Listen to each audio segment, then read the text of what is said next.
Curi hati warga, sosok pengungsi Rohingya di Aceh Timur rupanya Hafiz 30 juz ajari anak-anak mengaji. Muhammad Irfan, satu dari 137 pengungsi etnis Rohingya yang kini ditampung sementara Kampung Kuala Pare, Kecamatan Sungai Raya, Aceh Timur adalah Hafiz 30 juz.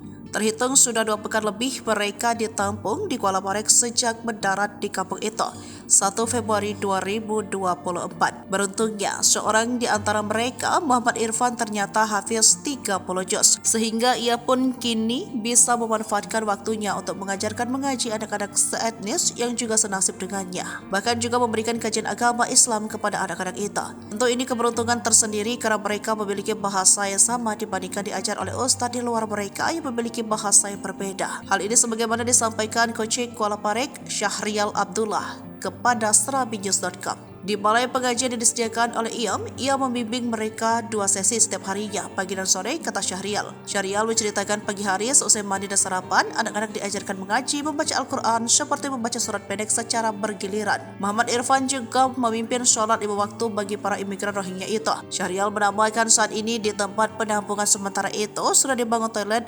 emergency untuk kebutuhan para pengungsi.